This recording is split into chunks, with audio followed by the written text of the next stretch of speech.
2024 లేదా 25లో డిగ్రీ లేదా బీటెక్ చదివారా? సాఫ్ట్‌వేర్ జాబ్ కోసం ఎదురు చూస్తున్నారా? అయితే కోడ్‌జ్ఞాన్ 100 డేస్ కోర్సులో చేరండి, జాబ్ సాధించండి.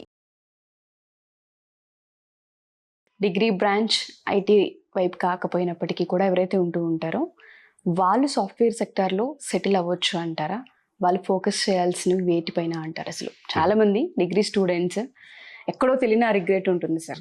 అందులో నేను ఒకదాన్ని. మేము డిగ్రీ చదువుకున్నాం కానీ మేము సాఫ్ట్‌వేర్ కాదు, అటువైపు మేము వెళ్ళలేము, వాళ్ళని మ్యాచ్ చేయలేము, అసలు కోడింగ్ అంటే ఏంటో తెలియదు అనేది ఎక్కువగా ఉంటుంది. అది భ్రమ తెలియదు, మాకు ఆ స్కోప్ ఉంటుందా లేదా అనేది కూడా అర్థం కాని సిచ్యుయేషన్. సో వాళ్ళకి మనం ఏం చెప్పొచ్చు అంటే ఇంటర్మీడియట్ కంప్లీట్ అయ్యి బీటెక్ డిగ్రీ జాయిన్ అయ్యేటప్పుడు మనం అంత మెచ్యూరిటీ ఉండదండి. ఏది చూజ్ చేసుకోవాలి, కరెక్ట్ గా ఏంటి అన్నది తెలియదు. పక్కన మన ఫ్రెండ్స్ ఏం జాయిన్ అవుతున్నారు వాటిని బేస్ చేసి డిసైడ్ అయిపోతూ ఉంటాం అనమాట. సో నాన్ ఐటీ జాయిన్ అయ్యారు, కంప్లీట్ అయింది, ఇప్పుడు ఐటీకి షిఫ్ట్ అవ్వాలి అనుకుంటే భయపడాల్సిన అవసరం లేదండి. ఖచ్చితంగా లాట్ ఆఫ్ ఆపర్చునిటీస్ ఉన్నాయన్నమాట.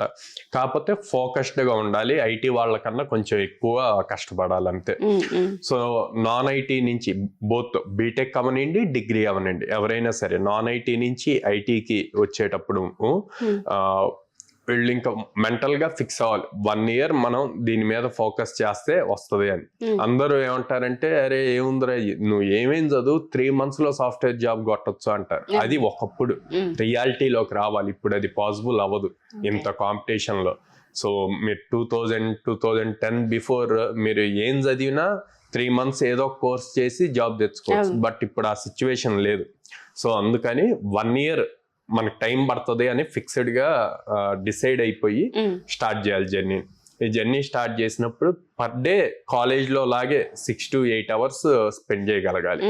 ఎందుకు అంటే కంప్లీట్ అసలు సాఫ్ట్వేర్ అంటే ఏంటి అన్న దగ్గర నుంచి స్టార్ట్ అయ్యి సాఫ్ట్వేర్ ఇన్స్టలేషన్స్ ఎలా చేయాలి, అవి ఎలా వర్క్ అవుతాయి అన్న పాయింట్స్ దగ్గర నుంచి నేర్చుకొని ఏదో ఒక టెక్నాలజీ ఇన్ డెప్త్ నేర్చుకోవాలి. ఐటీ వాళ్ళకన్నా కూడా వీళ్ళు ఇంకొన్ని ఎక్కువ సర్టిఫికేషన్స్ చేయాలి. ఎందుకు ఎక్కువ సర్టిఫికేషన్స్ చేయాలి అంటే ఇంటర్వ్యూకి వెళ్ళినప్పుడు నువ్వు నిజంగా ఇంట్రెస్టెడ్గా ఉన్నావు ఐటీ సైడ్కి రావాలని, సో దాని మీద ఫోకస్తో నువ్వు చదివింది డిగ్రీ నాన్ ఐటీ అయినా సరే నువ్వు ఐటీ సైడ్ ఇంట్రెస్ట్ తో ఈ సర్టిఫికేషన్స్ నేర్చుకొని కంప్లీట్ చేసావు అన్న ఇంపాక్ట్ క్రియేట్ చేయాలి. సో అలా క్రియేట్ అవ్వాలి అంటే ఎక్స్ట్రా సర్టిఫికేషన్స్ చేయాలి అవసరం. అట్ ద సేమ్ టైం ఎంత ఇన్ డెప్త్ నాలెడ్జ్ ఉంది అన్నది ఇంపార్టెంట్. ఇప్పుడు అదే సిఎస్సి ఐటీ రిలేటెడ్ చదివిన వాళ్ళు అనుకోండి, అన్నిటి మీద ఎంతో కొంత అవగాహన ఉంటుంది. వీళ్ళకి అట్లా ఏముండదు. సో వీళ్ళకి నేను ఇచ్చే సజెషన్ ఏంటంటే వాళ్ళలాగా అన్ని నేర్చుకోవాలి అని ట్రై చేయొద్దు.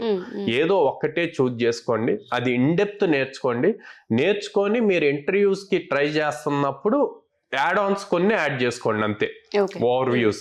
అంతేగాని ప్రతిదీ ఇన్ డెప్త్ నేర్చుకో. వాళ్ళకంటే సబ్జెక్ట్స్ లో వచ్చినాయి కాబట్టి ఎంతో కొంత గ్రిప్ ఉంటది.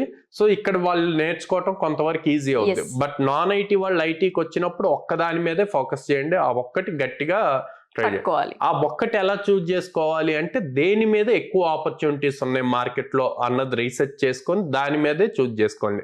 మళ్ళీ అప్పుడు కూడా ఎవరో చెప్పారు ఇది నేర్చుకుంటే వస్తుంది అని అంటే గనక కష్టమైపోయింది అనమాట. ఓకే. సో డిగ్రీలో చాలా మంది నాన్ ఐటీ ఎవరైతే ఉంటూ ఉంటారో వాళ్ళు ఒక స్కిల్ పైన ఫోకస్ చేయాలి. అండ్ ప్రెసెంట్ ట్రెండ్ లో వేటికి ఆపర్చునిటీస్ ఎక్కువ ఉన్నాయి దానిపైన రీసెర్చ్ చేసి అప్పుడే డెసిషన్ తీసుకోవాలి. ఉమెన్ కి అండ్ మెన్ ఇద్దరికి ఒకేలా ఉంటాయి సార్ ఆపర్చునిటీస్. సో ఏ కోర్సెస్ తీసుకున్నా ఒకేలా ఎక్సెల్ అవ్వచ్చు అంటారు. చాలా మంది మాది నాన్ ఐటీ బ్యాక్గ్రౌండ్ సార్, మేము ఇప్పుడు నేర్చుకోవాలి అనుకుంటున్నాం, మన దగ్గర ఏ విధంగా ఉండే అవకాశం ఉంటుందని అడుగుతూ ఉంటారు. అటు కెరియర్ గ్యాప్ ఉన్న వాళ్ళైనా సరే, లేదు ఫ్రెష్ స్టూడెంట్స్ అయినా సరే, మన దగ్గర ఏ విధంగా ఉంటుంది? సో వీళ్ళు నాన్ ఐటీ నుంచి ఐటీకి వచ్చే వాళ్ళైనా మన దగ్గర 100 days ప్రోగ్రామ్ ఉంటుందండి. మీరు ఇప్పుడు క్వశ్చన్ చేయొచ్చు, మరి అందులో ఐటీ వాళ్ళు కూడా ఉంటారు కదా, నాన్ ఐటీ వాళ్ళు ఉంటారు కదా, అందరికీ 100 days ఏనా అని చెప్పి. Very simple. నాన్ ఐటీ నుంచి వచ్చినా ఐటీ నుంచి వచ్చినా అందరిని ఒకేలాగా ట్రీట్ చేస్తాం. ఎవరికి ఏమీ రాదని చెప్పి ట్రీట్ చేసి కంప్లీట్ సాఫ్ట్వేర్ ఇన్స్టలేషన్ దగ్గర నుంచి day 1 నుంచి నేర్పిస్తాం. ఎందుకంటే వీళ్ళు కాలేజెస్ లో చదివినంత థియరిటికల్ థింగ్, ఇక్కడ కంపెనీస్ కావాల్సింది ప్రాక్టికల్ ఎక్స్పోజర్. సో అందుకని కంప్లీట్ బేస్ నుంచి స్టార్ట్ అయ్యి అడ్వాన్స్డ్ లెవెల్ కి వెళ్తుంది అనమాట. ఈ 100 days లో వాళ్ళు ఒక 3 రియల్ టైమ్ అప్లికేషన్స్ బిల్డ్ చేసి డిప్లాయ్ చేస్తారు. సో దాంతో వాళ్ళకి హ్యాండ్స్ ఆన్ ఎక్స్పీరియన్స్ వస్తుంది. సో డన్ సార్, ఎవరైనా సరే జాయిన్ అవ్వాలి అనుకుంటే ఏ విధంగా అప్రోచ్ అవ్వాలి అంటారు మిమ్మల్ని? సో స్క్రీన్ మీద కనిపిస్తున్న నెంబర్ కాల్ చేయొచ్చు అండి, ఆర్ డైరెక్ట్ గా మా బ్రాంచెస్ కి విజిట్ చేయొచ్చు. విజయవాడలో మొగలరాజపురంలో ఉంది, హైదరాబాద్ JNT మెట్రో స్టేషన్ దగ్గర ఉంది, and Ameerpet Chennai shopping mall opposite లో ఉంది.